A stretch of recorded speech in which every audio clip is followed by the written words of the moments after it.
Hello, hello, hello, and welcome to the Long Road Podcast. The journey goes ever on with the long road. This episode, it's been a long time. And me, oh my, it's been a long time, dear listeners. We're going to catch you up on what's been happening in 2019 in the world of the long road, and we're going to look ahead to 2020. The Long Road Podcast is exploring the world of the vagabond, the troubadour, the adventurer. The world isn't beige, it isn't processed, it's authentic, it's rich and it's real. If those are the sorts of sentiments that make your brain light up, then hop on board. We are embracing all of those things, celebrating all of that, and we'd love it if you joined us on the journey.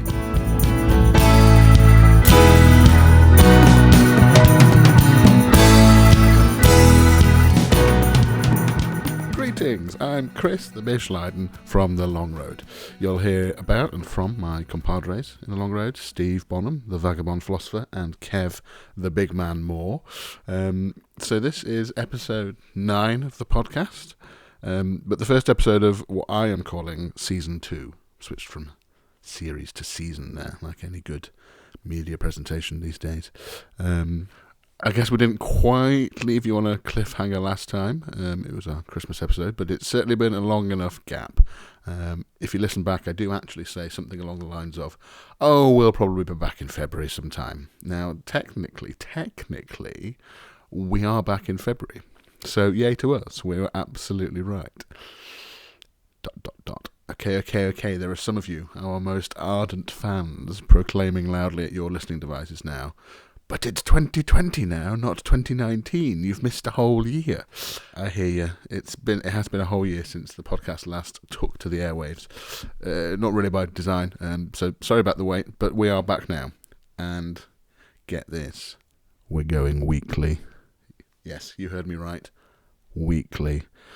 It's a bold claim that we're putting there in episode 1 of season 2. So if nothing else, we feel the pressure and actually commit to producing an episode a week. I'm hoping we can stick to it. We managed last time every 2 weeks, so let's just see if we can. So what have we got coming up in season 2? Well, lots of plans, some more vague than others. Some looks back, retrospectives on what's gone on since our last podcast. There's been tours in Germany and America and gigs and videos and all kinds of things. A bunch of new tracks are coming your way this year, so we're going to spend a bit of time looking at the stories behind some of those tracks and the recording of them. A sneak preview of a new project that Steve and I are cooking up called How to Be a Vagabond. ... And no doubt some stuff that we haven't even planned yet that will come up in the natural course of things. Do, of course, let us know what you want to hear. Probably the best way of getting hold of us is on Facebook. Just look up Steve Bonham's Facebook page and you can drop us a message there. Or Twitter, I guess, which is at SteveBonham01. But I'll be honest with you, we don't quite get Twitter. In fact, Kev has just received a lifetime ban from Twitter for saying something quite innocuous, so not quite sure where we stand on that one. Anyway, so before we get to the content of this week's episode, here are some updates, some infos, some reminders / some facts for you all. Steve and I are next performing live in Derbyshire. For those Derbyshire near folks who listen, I know you're out there. In fact, the gig is today, Friday the 7th of February 2020. It's tonight at the Hawk and Buckle in Etwall, and that place has loads of memories for me and Steve. It's just over the road from where me and Steve went to school. It would be great to see some friendly faces. Steve has some solo gigs coming up in Australia, if you're in that part of the world, in the next few weeks. So keep an eye on Steve's Facebook feed for dates and details of that. Don't forget, of course, that you can always get your little hit of the long road on our YouTube channel. Just go to youtube.com/SteveBonham01 and subscribe and like the videos and comment and whatever else you want to do on there. Some things on there. There's a video from a gig that me and Steve did in London last year. There is, if you're Christmasly inclined, there is a little song that we put up just before Christmas, but if that's going to trigger you, leave it until later in the year. Leave it till December, it's fine. It is a Christmas song. And there's also the videos for Girl with Rattlesnake Heart and Hummingbirds, which have been up there for a couple of years now, but doing really well. Lots of views all over the world on that, so if you want to check them out, that would be great. And as if this podcast going out weekly isn't going to be enough for you, don't forget that there's also our back catalogue of podcasts available to listen to on wherever you get your podcasts, I guess, on SoundCloud, or is it called iTunes these days? I'm not sure. The podcast's bit of an Apple device. And probably lots of other places. Don't really know how that works. We just push go and it goes. So check them out. Anyway, enough from me. This has been a very long intro. It's good to be back, though. I've clearly missed talking to you all. It sounds a bit funny saying that, but I mean, we seriously, we check the stats, and people do listen to this thing from all over our world, just like our music. We get some hits from weird corners of the planet, so good on you. So wherever you are in the world, thanks for listening, and here comes the content very soon, very soon. Are you ready? Are you ready? Here we go. So the start of 2020 saw us, me, Kev, Steve, heading back to one of our favourite places on the planet, the recording studio. And to be fair, one of our favourite studios, Woodworm Studios in Banbury, Oxfordshire, England, with the fabulous Stuart Jones as the engineer there.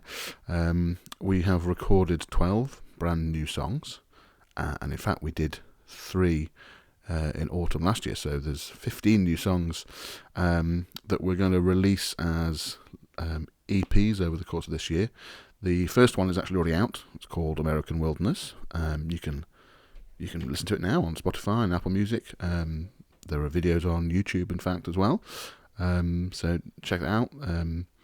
We spent the better part of 2 weeks at Woodworm in January this year, recording and mixing these new songs. There are some which are weird and deep and dark, and there are some which are light and purdy. The thing we're going for with our music is, it's music you know in your unconscious, but you've never actually heard before.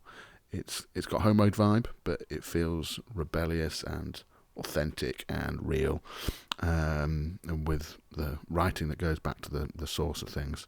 I mean, it's stuff that me and Steve have been trying to make for almost literally 20 years now, and we've finally unlocked something, I think, with Kev's help and Stuart's wonderful recording skills. Anyway, we think the stuff's dead good, and we hope you're going to love it as well. So whilst we were in the studio, Steve recorded some videos and posted them to Facebook, documenting the experience as we were going. So I've put the audio together here, and hopefully it gives you a bit of an insight into the process and what we're trying to do, and what it's like sometimes locking yourselves into a studio for 8 days or 10 days, whatever it was, and trying to create stuff. So that's the content coming up right now. Stick around for a brand new feature in the podcast just straight after that, called The Bishop's Daily Bread. Intriguing. Enough. Over to Steve. I'll see you on the other side.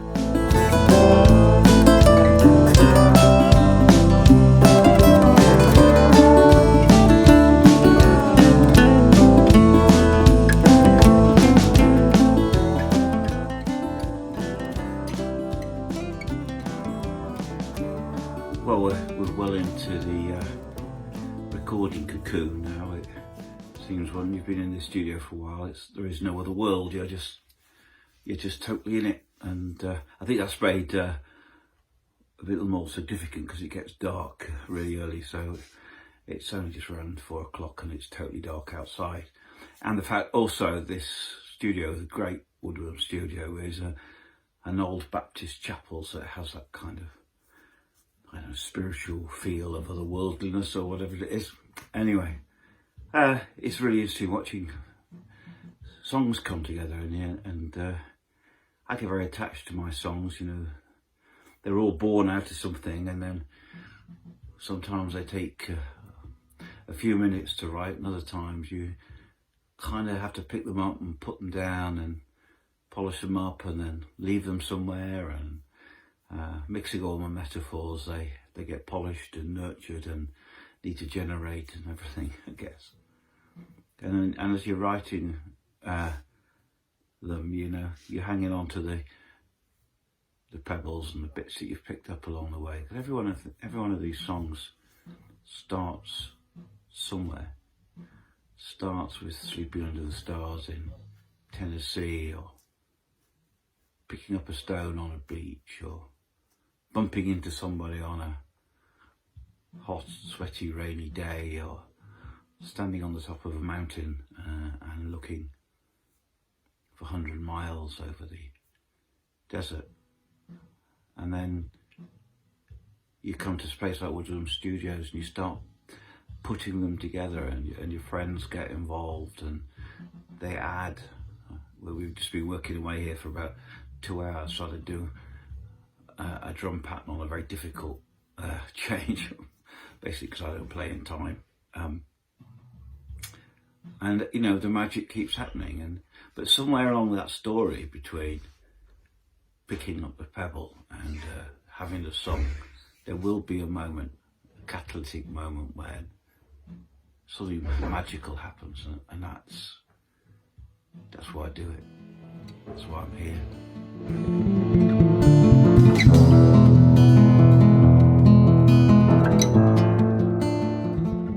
It's been a tremendous day. It's been really good today.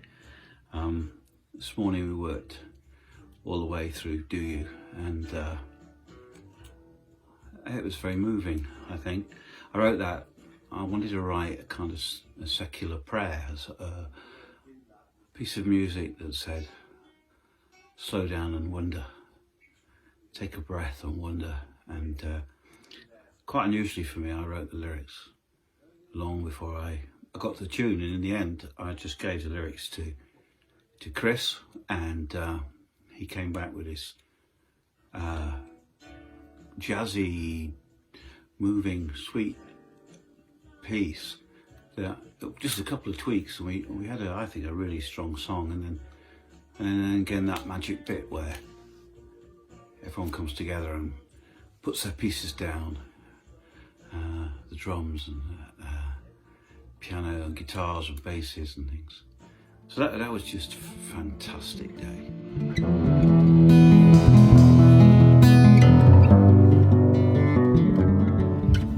You can probably hear the Kevin in the background playing that particular beat for a song called If There's a God Out There. Thank you, Kev. And just been writing some stuff for a journalist interview that's going to happen next week. And my usual problem is, what sort of music do I play, or what sort of music do we play? Is it X, Y, Z? And I always get confused, not sure how to answer that question really. We're doing music that comes from who we are and what we've experienced. And yeah, there's different things in there.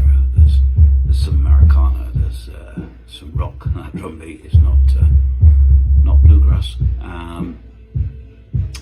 But really, it's just our music. I don't know I've never been able to play any other way really. I guess that's affected how I've been as a musician all my life. I remember trying to learn lots of songs about whaling and farming and stuff, and because I was told that was proper folk music, and yeah, it always felt really dishonest to me, as I know nothing about either. I can grow the odd tomato, but that is my horticultural ability. And the great thing is, as you get older, you just think, oh, what the hell, I'm going to make the music that sits in my heart and comes out of my head. And that's what we're doing here. And today we've had a great day. We've worked on a song called Dwayne and Billy Marie, which is based about a really strange moment in the middle of Tennessee forests, in the middle of nowhere, when we found a tree that was carved with somebody's initials. Walking miles and walking to the next place.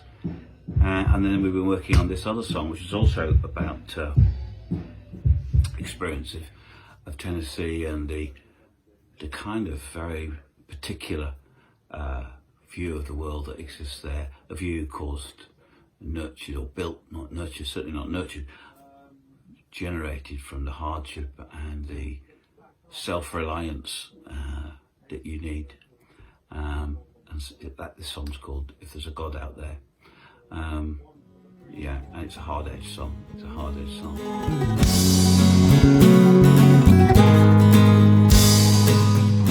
Final here we are. Well, I say the final day, but we're just mixing the 8th to the 12th tracks. We didn't quite make them all, so Chris and I will have to come back and finish some more off in the next couple of weeks. But yeah, we've done a huge amount, so which is absolutely brilliant. And now we're just doing that strange process of putting things together. And it was really nice last night. I was just thinking as we were here about 7 o'clock and hearing the mix for a couple of tracks go down and thinking, actually, this is a long journey and I just feel like getting close to the end of. Back in the noughties, back in the year 2000s, I had this kind of mad need to try and blend together all the sort of music that comes from the South in the States. You know, I just loved it. I loved the rawness of it. I loved the way, you know, it taps into, you know, the ghostiness, the unconscious. You know, it's the music of without artifice. Music just comes from the ground. You know, it's a place of shapeshifters and voodoo and Old Testament people and hurricanes, and it's a place where outlaws become lawmen and lawmen murder people. It's full of dark secrets and incredible beauty. It's a place where life and death just dance together.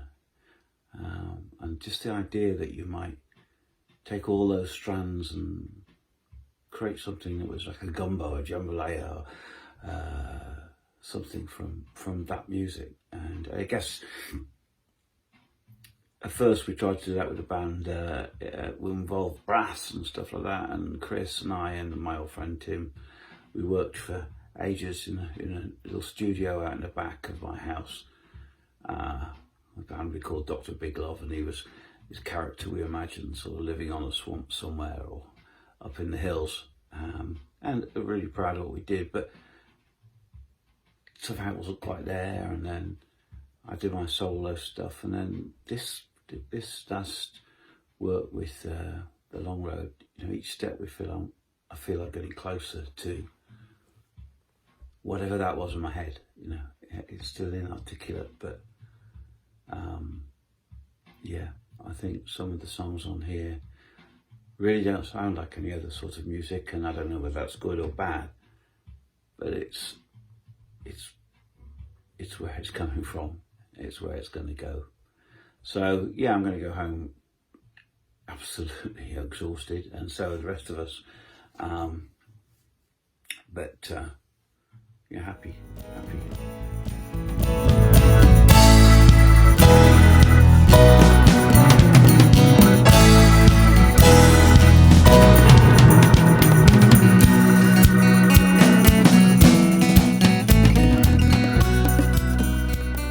So here's a new feature that I haven't quite worked out the content for yet, but I quite like the name.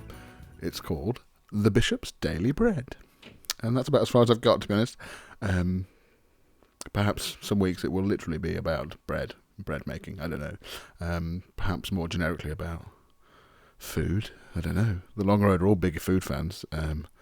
I know Steve himself has really got into baking in the last year, finds it very therapeutic.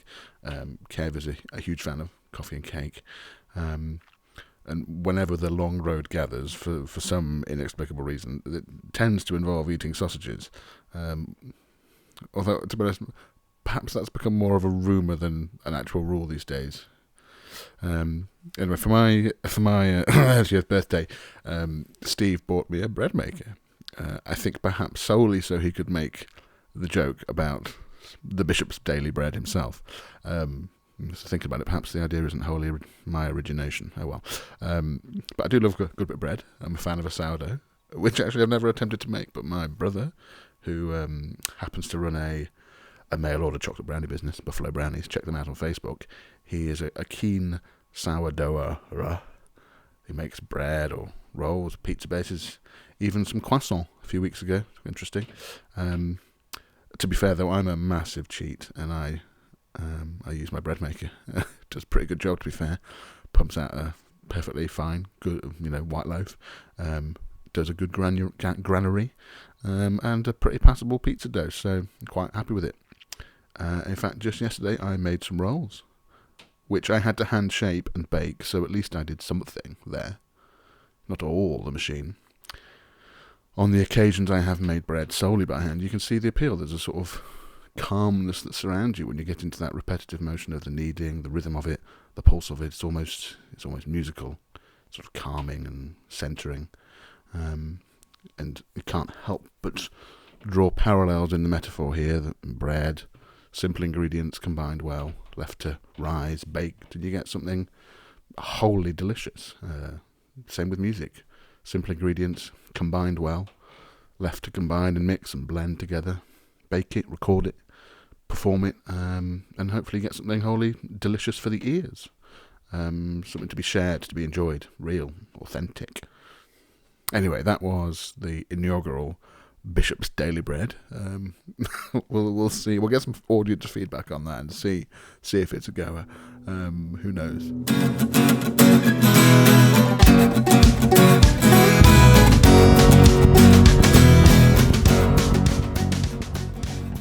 Okay, thanks for listening. Please subscribe to the podcast wherever you get your podcast from. The next episode will be out next week on Friday the 14th of February 2020. You can check out past episodes on our website, which is artisan-creative.com, or wherever you listen to your podcasts. Let us know what you think. Tell us what you like, which sections you think are great, which sections you think could quietly disappear. Let us know about, the stuff we're putting out there, our music, our shows, our videos, all that stuff. Social media stuff. Find us on Facebook. Just look for Steve Bonham. That's our main sort of social media channel. Also check out our YouTube channel, youtube.com/SteveBonham01. Really useful if people can start subscribing on there, liking videos on there. We're going to try and put more and more content on there all of this year. The three of us are on Twitter. Two of us are certainly on Twitter. Kev may or may not be on Twitter right now, possibly not. Steve is on Steve Bonham 01. I am on Das Chris Lydon, DAS Chris Lydon, LYDON. Kev used to be on More Music Biz. Whether he is or not, I don't know. We'll have to see how that develops. Steve also uses Instagram a little bit. Steve Bonham 01 on Instagram. If you go to artisancreative.com, there's a mailing list you can sign up for. It only comes out every quarter. It's very, very light touch, so there's no bombardment of your inbox. But we put some little treats in there every so often, so do sign up to that on the website, artisan-creative.com. Whilst you're on the website, you can get a free ebook download of Steve's book from a few years ago, A Little Nostalgia for Freedom. So if you want a free book, go there.